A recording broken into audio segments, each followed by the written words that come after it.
Lockdown से पहले गीता के घर का नजारा कुछ ऐसा था कि रोहन ऑफिस जाता था और शिविन स्कूल। जिनके घर से जाने के बाद गीता काम खत्म करके बाकी समय आराम करती थी। लेकिन लॉकडाउन के बाद ऑफिस और स्कूल घर में ही खुल गए और इससे गीता का हाल वो तो आपको देखने में ही मजा आएगा। शिविन, ओ शिविन, महाराज उठने के लिए क्या 21 तोपों की सलामी लेंगे? अरे बिस्तर से बाहर निकल, ऑनलाइन क्लास स्टार्ट होने वाली है। अरे तुम भी हद करती हो, स्पीकर की तरह चिल्लाने की क्या जरूरत है? दिख नहीं रहा मेरी कॉन्फ्रेंस चल रही है। अब कैमरा और स्पीकर ऑन कर रहा हूं, मुझे कोई शोर नहीं चाहिए। इस पर जैसे ही रोहन लैपटॉप का कैमरा और स्पीकर ऑन करता है तभी कुकर की सीटी बजती है। करा लो अब इसे चुप। लॉकडाउन नहीं हुआ, मेरी मौत का फरमान जारी हो गया। दोनों बाप बेटे ने नाक में दम किया हुआ है। ऐसा बोलकर गीता वहां से शिविन के कमरे में पहुंच जाती है, जहां शिविन अभी भी सो रहा होता है।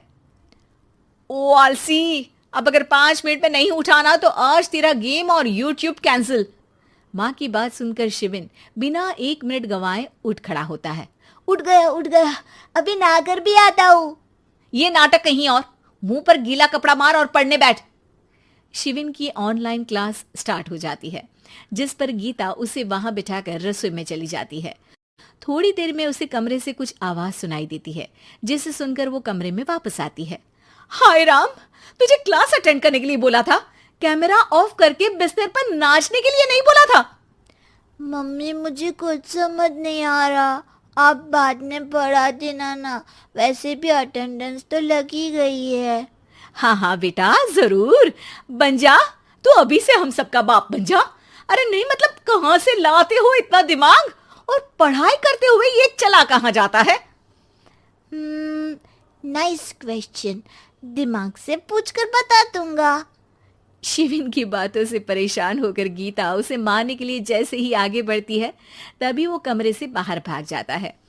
अब शिविन आगे आगे और गीता हाथ में चप्पल पकड़े उसके पीछे पीछे पूरे घर में दोनों घूम रहे होते हैं।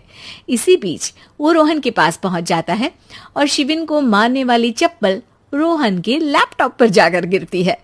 ओए माँ! मम्मी, अब पापा को चप्पल मार रही हो? वो आज तक के रिपोर्टर, चुपचाप जाकर क्लास अटेंड कर ले, नहीं तो अगली तेरे पीछे लगेगी। इस पर शिविन वहां से चला जाता है, जिसके बाद रोहन गीता से कहता है, इस सर्कस के लिए कुछ बोलना चाहोगी? अरे क्या करूं, जब से तुम दोनों घर में रहने लगे हो, घर अपने आप ही सर्कस बन गया है और मैं तुम्हारी नौकर। कभी बेटी को संभालो तो कभी बाप के नखरे उठाओ।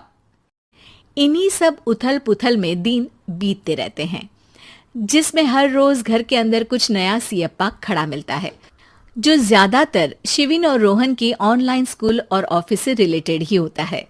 एक सुबह, शिविन चल उठ, आज की क्लास जल्दी है। कैमरा ऑफ करके आप अटेंड कर लो। अरे ऐसे छित्तर पड़ेंगे, दादी नानी सब एक साथ याद आ जाएंगी। गीता की लाख मशक्कतों के बाद क्लास तो खत्म हो जाती है, लेकिन उसके बाद शिविन फोन इस्तेमाल करते हुए इंस्टाग्राम रील बनाने लगता है। रसोड़े में कौन था? तुम थी, मैं थी, कौन था? कौन था? हाँ, मैं गरीब हूँ। अरे ओ गरीब के बेटे, आजा, मैं बनाती हूँ तुझे गरीब। मैं बताती हूँ रसोड़े में कौन था। पढ़ाई करने बोलो तो इनकी माँ मर जाती है और ये पागलपंतियां जितनी मर्जी करा लो।